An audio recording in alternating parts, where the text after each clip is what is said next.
Okay. So, welcome all. This is another edition of the Mind of Aubrey podcast. I have a very special guest that we're going to get to know a lot about them. And she goes by the name of Lynn Mason. How you doing today? I'm doing well. How about yourself? I'm doing pretty well. Just kind of went outside earlier today and, working on some projects, just trying to stay focused and, everything like that with so much going on in this world. Yeah, that's true. A lot going on. It's hard to stay focused. Yeah, and real quick, can you touch on that as far as being focused in this world with so many distractions? Well, I mean, you have to look at it this way. I mean, it's yes, there's a pandemic going on and there's a lot of injustices going on. I find the positive that I've gotten out of that is that grown closer to my family since obviously we can't leave the house or go here and there. However, I've turned that into where I've focused on my family and all the goals that I want to achieve in life. And if I can dedicate anything to the injustices that are going on, so that's how I'm staying on the path that I've been on for a while. So my family is the most important thing to me. So this pandemic has actually made our lives better together. Well, that's phenomenal to hear. I know a lot of people that had to stay home with their family. They had to readjust to that because they were so used to working all the time, and they just forgot what Right, really matters the most, and that is family. So it's great to hear that right. from you. And speaking of family, so for the listeners out there, where are you from, and how was it growing up there? Well, I'm originally from Jersey. I'm a Jersey girl. So I grew up in Jersey. Growing up in Jersey, I mean, I don't know. I had a good childhood. Tried to stay on the straight and narrow. Here and there, I would do little crazy things, but I always knew I had a bigger purpose in life. So after I got married, which I married a military man, we moved to a few different states. So we travel around a bit. And we ended up here in Illinois, the suburbs of Chicago, and I've done different things along my route of being a military wife. So someone would ask me how, if they looked at my resume, how would I go from this type of career to that type of career? So I always grew up wanting to cook and be someone who that was respected. So I wanted to actually get into law somehow. Growing up, after getting married and having children, I had three children, and each each stage of my life of having my children, I went from culinary school, working in the culinary industry. I worked in that industry for 13 years as a catering manager. Then I got into substitute teaching, teaching high school, and then finally ending up going to law school, which was my dream, which was a struggle, but I got in because I was determined and I knew that it was my purpose to get in, and got in, made it through law school, and now I'm going through this other journey that people don't realize what lawyers go through is trying to pass the bar. So here I am at that stage. Okay. And I know for a lot of people they don't really understand the law and just the intricacies of how it all works. So to have somebody like you for the listeners to hear is going to be very profound. And Hmm. you touched on that it was your dream to do this. And what caused that to be a dream? Was it something that happened that you seen early in your childhood? Like what brought that about?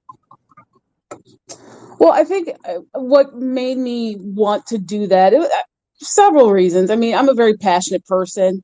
And when I feel like there is something that has been done.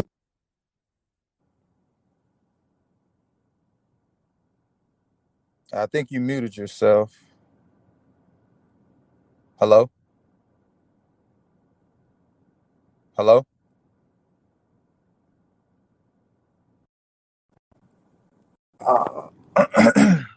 Hello? Denzel Washington gave this commencement speech at, I believe it was University of Yeah, Pennsylvania. just I don't mean to cut you off. I think you had muted yourself maybe by accident. So whatever you just said a few seconds ago, can you repeat that for the listeners? Yeah, I can repeat that. So I was just explaining to you how growing up, when you in the world, there's so many injustices and some people will say, oh, well, that's too bad. That's a shame. I can't believe that's happening. And I was always the person that had the passion in me deep down inside. And it could have been even something as small as I was accused of stealing a crayon, as a child. And I would have that passion to say, oh, no, no, no. What proof do you have? I can fight this. Or, how are we going to do this? I'll research it. What can I do to change things? So once I started seeing on TV, and I know this is a cliche, seeing lawyers on TV like Law and Order, and, back in the day, I would watch Perry Mason, and I was like, I want to be that person. I want to be that person that can make a difference. So that led me to where I am today.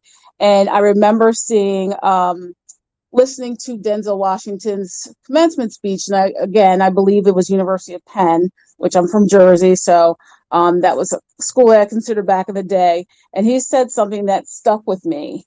And this was, I think, 2011 maybe, but this has stuck with me. And he said that every failed experiment is one step closer to success.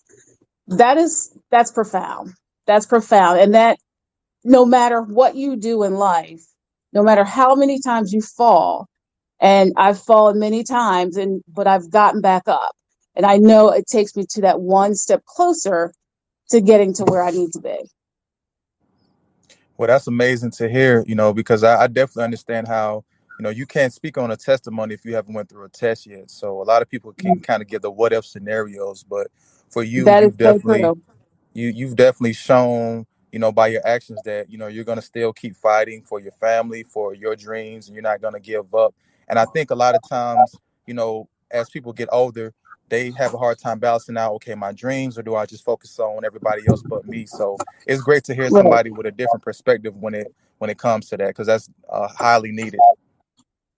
I agree. I agree 100% of what you said because you know I hear people say, and this is kind of off the cuff, but I hear people say, "Oh, college is so expensive. I don't know if I should go." But you know what? Law school is expensive, yes, and you pay a lot of money, and you probably be in debt for a while. But you know what?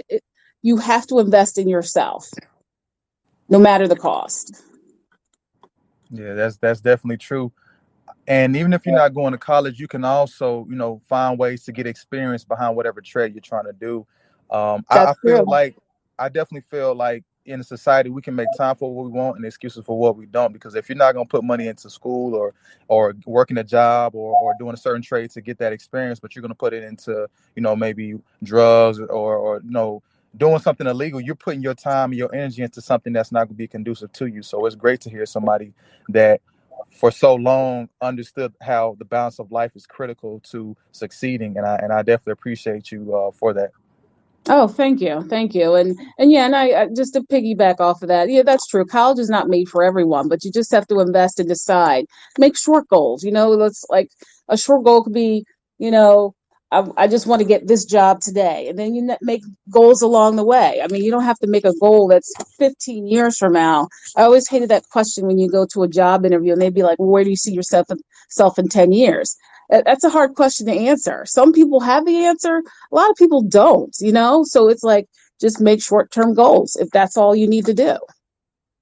Yeah, and I hope all the listeners out here, if you need to play this back multiple times to let it resonate, then definitely do that, because we all need to hear something positive. I know it's a lot of cliches, a lot of people throwing around words that seem to not fit them by their actions, but you have somebody here that's definitely giving you a real testimony on having courage and faith. So, just always look at yourself and know you can have better. You don't have to be bitter. You can have better. So Yeah. it's definitely good to hear that. Now, and saying all that, what is some tidbits or advice you would give to somebody who wants to start over but they don't know like where to begin, or they're just kind of just really just stuck? Well, I mean, you have to when I say you have to invest in yourself, you have to work on things. So I didn't know where to start when I wanted to start my new career in the beginning. So I mean, if you don't have anyone to be like a mentor or anything like that, you have to do the research. So let's just say you decide you've worked a job for 15 years and you decided you wanted to change your path. Well, you got to research it, see what the benefits are, make a list, what are the pros and the cons, talk to your family, see what they think, get their input. and you have to do the work. It just doesn't come easy. You have to do the work. So I would say research is the best way to start that, and then you just talk to people and see what that close to you in your circle, and see what their opinions are. And even if they give you opinions that are against what you think you want to do, you stand strong, and you stay convicted. And once you do some of the research, and like, and when I say research, I mean the internet has a plethora of things you can look into now. And so you could use that tool, or you could just make calls. Like, let's say you want to start a business, call some businesses and that you think that, maybe small business, and say, hey, how did you start your business? I'm thinking about doing this. How do I put a business plan together? So you just have to put the work in. Exactly. So again, listeners, you when you're seeing a book, just don't look at the cover of it. Actually, look into each page and each chapter and figure out what works for you in your specific point in life right now. Because so many times we're looking from advice from people we want validation from, and that person that hasn't validated you or doesn't think you're on their level, they will never do that until they need Yep, you and they have to humble themselves. So always remember that. Have knowledge for your own self. So that way, that's right. whenever somebody gives you something, you can say, you know what, let me think about that. Let me take that back and let me Hmm. research that. Let me try to decode this message. Is there any Hmm. underlining things they're really trying to say to throw me off my course? You have to be very mindful. So it's great to hear you say that. And just to bring it into, the topic that we have, as far as with, your legal career, what were some of the challenges that you faced early on and even right now as far as with trying to get to your next step? Well, I mean, the beginning of getting into law school was a challenge, because they have these prerequisites. You have to take LSATs, which are standardized tests, which really doesn't say anything to anyone of what your knowledge, and how, you can pursue your career or your goals. So there are some things that you have to overcome in that manner. So taking the LSAT was not a pleasant experience at all. I will say, once I got over that hump and I got into law school with someone who actually guided me, to what to do, and I did my research, etc., on different schools. Once I got in, I worked hard. That's the basis, the crux of what you need to do. I worked very hard. Law school is a is a is a genre that people, unless you've been there, you'll never understand it. So, and that could be for any career. So, you just got to really put the work in. And again, yes, there'll be times that where you won't be as successful as you want to be, or you may not, you know be the straight A student, but that doesn't define you. You have to define yourself.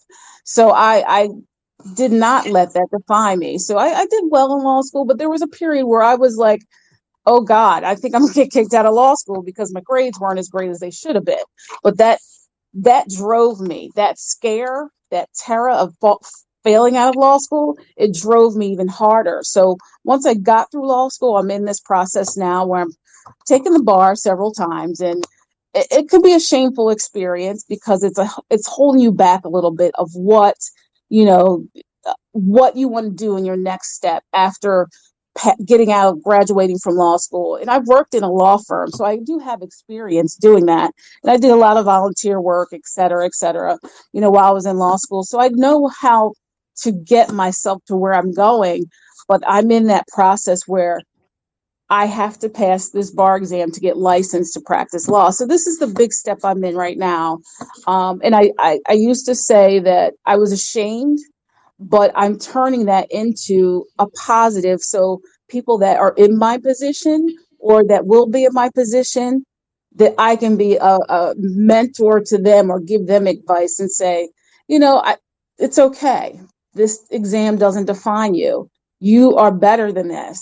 You'll get to where you're going to go. Everyone has a season, and my season is just out there waiting. And that bigger and better purpose is out there waiting for me. Well, again, listeners, that's when you're playing this, just understand, take the words she's saying and incorporate it in your everyday life. You may not have that family member or that friend at work or just anybody in the community that might be giving you that encouragement you need, but you have somebody here with Lynn Mason who is by far going to tell you the honest and raw truth. She's vulnerable, and that's one thing I think people have a hard time doing: being comfortable in uncomfortable situations. Mm-hmm. It feels good to just everything is going status quo, Mm-hmm. and then when certain things changes, now you're trying to figure out, how do I become resilient? This pandemic Right. caused us to have to be resilient in all different factors. It doesn't matter the quality, it doesn't matter the amount of money you have. At the end of the day, if you have Mm-hmm. something that can destroy you and you can't Mm-hmm. stop it, what are you going to do? So it's just great that you have this confidence about yourself. You're not looking down on yourself, and I know that your family is behind you, your friends, they're behind you, and your fellow colleagues, they want to see you get this because they understand Mm-hmm. you deserve it and you earned it. You know what I'm saying? Whenever Mm-hmm. you do achieve that goal, which I know you'll achieve it. And, I want to ask you, when it's all said and done, what do you hope to accomplish, from achieving, all your goals that you have set forth? Well, the first thing I'll say is that, once I've gotten the good news that I've passed the bar exam, that hopefully that'll be in April, but that I worked so hard, that I didn't give up, that I was, persevering through all the hard times. I think back to someone said to me, did you know that Thomas Edison, he had 1,000 failed experiments before he actually came up the 1,001 experiment, which was the light bulb. But if he had given up, would we have a light bulb? So I have to think of it in those terms. So at the end of the day, where I want to be is, I just want to be proud of myself. Not I don't want anyone to justify, say, oh, you passed the bar, because no one's going to say, oh, how many times did you take the bar? And if you took it more than once, we're not going to hire you. That's not how it works. They're just going to know that I've done what I've achieved to do. So my short-term goal right now is to pass this bar exam, and then my middle term goal is to make sure that I'm in a career where I'm helping people, of what, because the law is a complicated thing. It's not black and white, as you see every day on TV, these riots that are going on, and people that are killing, cops that are killing black people. That's not black and white. It's complicated. So if anyone that, I just want to make sure whoever needs that help, regardless of what genre of law it is, whether it's real estate, criminal law, um, tax law, or even wills and estates trust law, you have to make sure that people are informed correctly, so they don't get duped by these scammers out here, or people that are trying to rob them, rip them off, and deceive them. So that's my goal, is to make sure that I know that someone who needs help gets the right help. And even if I'm not the person, it's a small world in the legal world. I'll probably know someone that could help that person. It's all about networking. Exactly. It's very powerful when you network. And I heard you, as you were speaking about people not getting scammed, it sounded like the gavel was being pressed down. So hey, y'all better understand she mean business when it comes to this. So and networking is a powerful tool because you just don't know who in another state, another Yep. city could be the person that link in your chain of success. You just can't be afraid to get yourself out there and become Yeah. vulnerable.